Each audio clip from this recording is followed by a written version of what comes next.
Keterlibatan TNI dalam pengamanan kita pertama secara struktural kita di lingkungan Kejaksaan Agung, baik di Kejati juga ada Jampitmil, di Kejati ada Aspidmil. Dan yang kedua juga secara payung hukumnya kita ada dalam Perpres nomor 66 tahun 2025 juga ada MOU antara Kejaksaan Agung dengan TNI yang dimana periode tahun tertentu bisa diperpanjang. Dalam hal ini keterlibatan TNI dalam pengamanan sudah sering dilakukan. Kenapa ini dilakukan terlibatan ini? Dalam rangka pengaman, ini kan dokumen-dokumen dikhawatirkan terjadi itu aja. Semata-mata itu. Tidak hanya saat di kemarin, tetapi di sebelumnya juga di lapangan beberapa baik di Sulawesi Tenggara maupun di kegiatan lain unsur TNI kita terlibatkan. Tapi pencocokan data itu sebenarnya penggeledahan atau seperti apa? Yang jelas pencocokan data, menyamakan data. Penggeledahan. Enggak. Dan kebetulan juga dari Dirjen Planologi juga mendukung itu dan memberikan data-data yang ini kan proaktif dari penyidik untuk datang ke tempat supaya cepat. Karena ini kan data banyak. Ini seluruh Indonesia. Kita pilih mana yang kita butuhkan supaya efektif. Makanya penyidik proaktif datang dan diundang oleh pihak dari kehutanan juga dan diberikan, bahkan nanti kekurangan pun akan diberikan lagi, mensupport. Kan kalau istilah pencocokan data ini kayaknya baru sekarang ya Pak, karena biasanya kan ada dokumen yang diambil dari kementerian lalu dibawa ke Pitsus, lalu dipanggil pihak-pihak Kementerian Kehutanannya untuk dicocokkan atau diklarifikasi itu. Nah ini Pak Kapus juga tadi bilang bahwa itu bentuk proaktif biar itu semua cepat. Apakah memang datanya udah ada dipegang lama dan banyak dari penyidik, lalu perlu dicocokkan secara langsung atau gimana sih Pak? Jadi gini kan, kegiatan ini dimulai kan sudah di September. Teman-teman penyidik sudah melakukan pemeriksaan dari saksi-saksi, kemudian juga sudah melakukan penyitaan penggeledahan di beberapa tempat di Sulawesi Tenggara. Dari hasil data dan dokumen ini tentunya ada yang perlu kita sesuaikan dan juga ada mana kekurangan yang tidak ada. Dari data-data itu kemudian kita proaktif penyidik ke Kementerian Kehutanan, ke Dirjen Planologi, di mana dalam hal ini pihak penyidik pihak Dirjen Planologi juga secara kooperatif dengan baik mendukung dan memberikan data-data karena ini banyak, sedangkan ini spesifik hanya untuk perkara penyidikan di Konawe Utara. Itu aja, supaya nggak terlalu melebar kemana-mana. Pak Kapus, sebenarnya beberapa tugas sih urgensinya untuk penyidik Kejagung harus Kemenhub, karena kan kenapa nggak Kemenhubnya aja kalau buat berputar data, kenapa nggak Kemenhub aja yang ke Kejagung?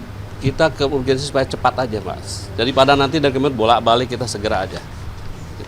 Pak, kalau sama KPK tuh ada pertukaran atau permintaan data juga nggak sih? Karena kasusnya kan juga pernah ditangani sama KPK.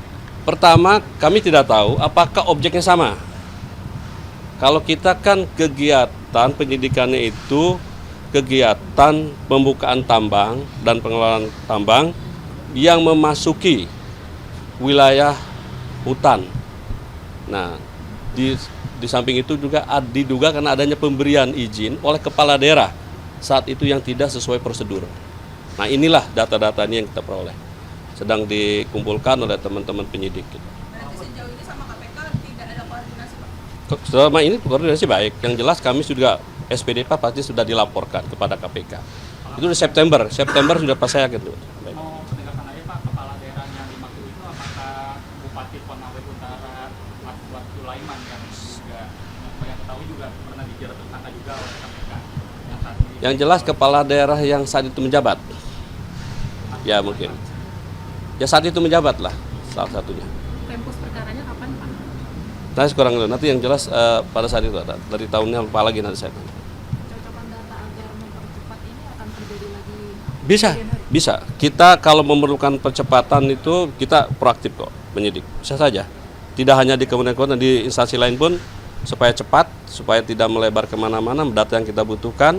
Apalagi itu butuh data banyak. Kemarin kan dokumennya cukup banyak juga. Itu pun masih ada kurang.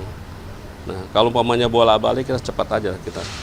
Oke? Kalau yang kata Bapak sebelumnya terkait Konawe ini udah pernah ada penggeledahan, itu salah satunya juga Kementerian Kehutanan Pak? Enggak. Bukan Kementerian Kehutanan. Kalau Kementerian Kehutanan Satker lain. Hah? Kalau Kementerian Kehutanan belum kita geledah, hanya pencocokan. Baru kemarin itu pun pencocokan. Oke? Yang digeledah apa aja seperti Pak? Untuk menggunakan Ada di beberapa perusahaan dan ada di beberapa rumah dan instansi pemerintah di wilayah sana. Oke? kalau yang disita tadi Pak apa aja? Yang kemarin data diminta diambil kemarin pencocokan itu kita terima dari teman-teman Kemenhub itu ada beberapa data termasuk yang terkait dengan penyidikan di Konawe Utara. Dokumen-dokumen. Oke. Belum saatnya. Ini kan proses masih penyidikan, sifatnya masih tertutup. Nanti akan dipublikasikan pada saat pembuktian perkara ini. Baik. Pak, kalau bupatinya udah pernah, kepala daerahnya udah pernah dipanggil? Saya ingat saya belum. Tapi nanti ini kan prosesnya mulai penyelidikan juga. Tapi nanti kami cek lagi pasti. Nanti kita kabari lah. Oke, terima kasih ya. Yuk. Terima kasih.